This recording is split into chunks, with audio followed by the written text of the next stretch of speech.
Continuamos en este Políticamente Correctos, primer programa, Día de la Mujer. Ilma, en tu carrera política, por decirlo de alguna manera, ¿tuviste que dejar de lado algunas cosas? ¿Tuviste que olvidarte por ahí de cosas que para vos eran importantes para dedicarte exclusivamente a la política?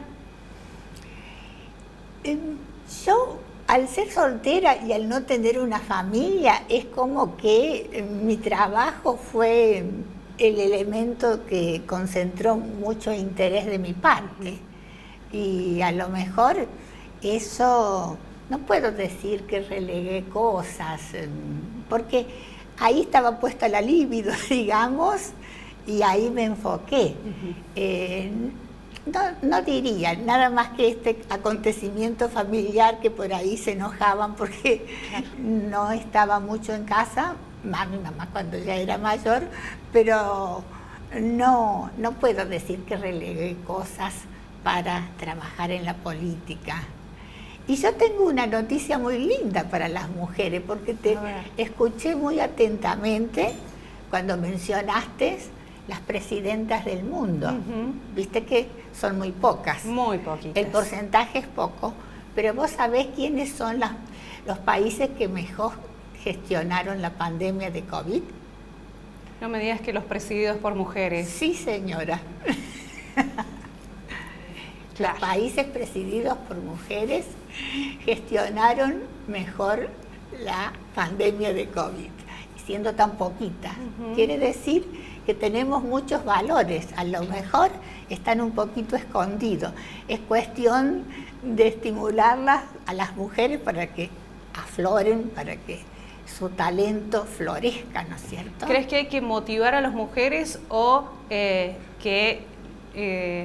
digamos, en los distintos estamentos nos den ese lugar que merecemos? ¿Qué es lo que está pasando? ¿Somos las mujeres las que no nos animamos o tenemos ahí ese freno? Yo creo que puede darse ambas cosas. A veces hay, digamos, lugares que están muy apetecibles, digamos, son muy apetecibles por el género masculino. Y también a veces las mujeres, por pensar en su casa, en su familia, siempre hay un elemento muy fuerte que está ahí. A lo mejor en el tema político, qué sé yo, por ejemplo, una tarea política te significa viajes a distintos horarios, reuniones, y a lo mejor no siempre prioriza la actividad política porque también tiene su familia, y en eso siempre el papel de la mujer en el hogar es fundamental. Así que yo creo que en ese sentido puede haber un poquito de cada cosa, un poquito de parte del hombre que dice esto es mío, y un poquito de parte de la mujer que a lo mejor por sí misma se retrae, por sí misma, para no abandonar a su familia, pienso. Una cuestión por ahí de costumbre, de idiosincrasia, de cultura. De cultura, qué sé yo, la casa es la mujer en general. Por supuesto que ahora se comparten más las tareas hogareñas, pero me parece que la mujer es fundamental en un hogar bien constituido. Si falta la mamá, es como que falta todo. Así que yo creo que ahí la mujer tiene un rol muy importante. Muy importante, que no se sustituye fácilmente. Liliana, ¿te tocó en algún momento relegar obligaciones o relegar quizás a la familia para poder viajar, para poder hacer lo que te gusta? Realmente, recién escuchaba atentamente y es cierto, ha habido momentos muy difíciles en que uno tenía que o relegar o esperar, o bueno, lo pensaba porque cuando empecé a pensar en hacer el libro de las perdices, porque surgió a raíz de que nacieron mis dos hijos, entonces tuve deseos de ir contarle lo que a mí me habían contado, mis abuelos inmigrantes, de toda esa cosa. Entonces fue que empecé a investigar. Y en esos 7 años que yo investigué para el libro de las perdices, yo tenía un bebé de 1 año y medio y el otro de 3. Aparte trabajaba en un negocio. Entonces había que relegar muchas cosas, pero quizás por eso me llevó más tiempo, esos 7 años. No por eso también lo dejé, ¿no es cierto? Claro. Que es lo fundamental, que yo digo que siempre hay que insistir, hay que tener esa tenacidad y hacer las cosas, porque cuando alguna vez me dicen, no puedo hacerlo porque no tengo tiempo, no se hace porque no se quiere, porque cuando se quiere se hace de todas formas, con mandato, sin mandato, con el deseo, no. A mí también por ahí de entrada es como que no, bueno, tu lugar primero de todo es ser mamá, ser mujer, ser en la casa o en el negocio o en el trabajo, ¿no es cierto? Pero no, había que ser perseverante y hacerse valer lo que uno deseaba tanto. Y bueno, a la par de que uno tiene que hacerlo. Entonces sí, a lo mejor a mis hijos en ese periodo de tiempo le dediqué mucho tiempo, pero a su vez quizás le quité un poquitito. Claro. A pesar de que, bueno, lo trataba de hacer de noche, en la siesta, en las horas que ellos estaban durmiendo, porque bueno, de otra forma era muy difícil poder concentrarse en armar un libro con tantos personajes abarcando tantos años. Pero bueno, yo digo que se puede, ¿no? Y sí, uno se condiciona un poco, culturalmente también. Ahora es como que ya pienso que con los años es más fácil. Cuando yo empecé a investigar el libro, fue en el 95, ¿no? Claro. Pasaron muchas cosas, cambiaron muchas cosas, ¿no es cierto? Claro. Así que ahora es mucho más fácil. ¿Por qué decidiste escribir el libro de las perdices, empezar a escribir? Me decías, bueno, porque querías dejarle a tus hijos esos relatos que vivías. Exacto, porque mis abuelos habían sido los pioneros en la zona. Habían llegado primero acá a General Dehesa, después se trasladaron a Las Perdices. Y mi abuela me contaba historias para mí fascinantes. Me contó mucho yo la tuve hasta mis 14 años y es como que contaba esa historia de todos los inmigrantes, ¿no? Pero aparte, también la historia de los criollos que habían estado acá. Entonces ella mencionaba la familia tal, esa gente que había vivido, entonces yo dije, no solamente el pueblo se construyó con inmigrantes, fue cuando ellos llegaron, había gente que vivía acá hacía muchos años. Entonces el encontrar después documentación de que me hablaban de 200 años atrás de historia, para mí fue fascinante.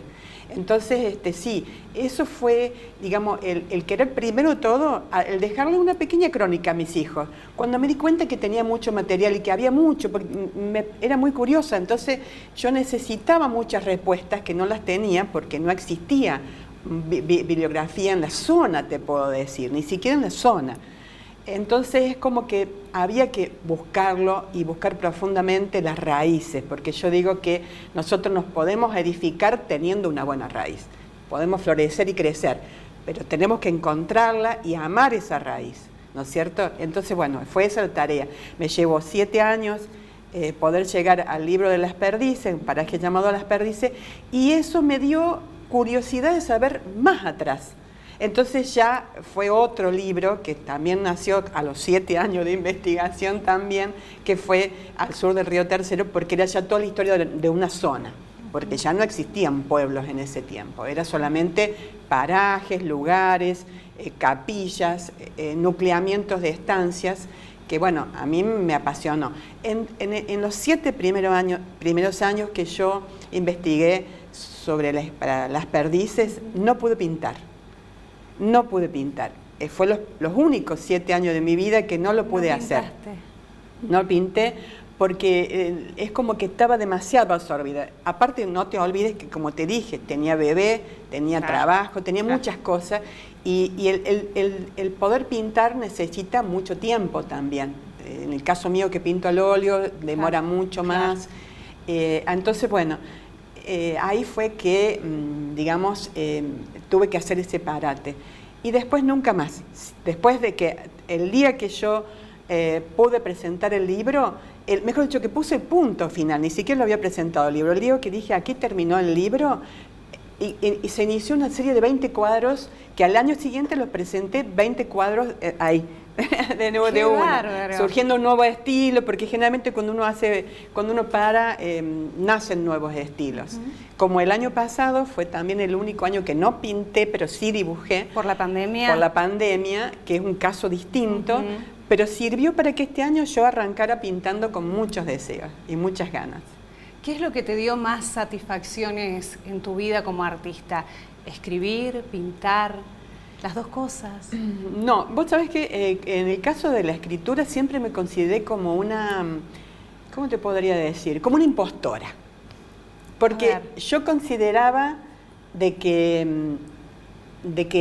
lo mío era la pintura. Entonces era como pedir prestado a la escritura para poder satisfacer primero una curiosidad muy profunda de cómo habíamos, o sea, de plasmar la historia, ¿no es cierto? Porque no existía. Claro. Si hubiera habido otro que lo hubiera tomado la posta, a lo mejor yo nunca se me hubiera dado por investigar, hubiera seguido pintando.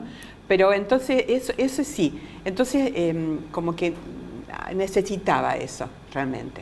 O sea, fue para mí, que te decía, la escritura es como que, a pesar de que gané premios, incluso en poesías, en el tiempo que yo no podía pintar, entonces me volqué un poco a escribir poesía, mandaba concursos, ganaba concursos, y yo siempre lo consideraba como que no era a mí a quien me estaban premiando, porque no era como que... En cambio, sí, las satisfacciones más grandes fueron con la pintura.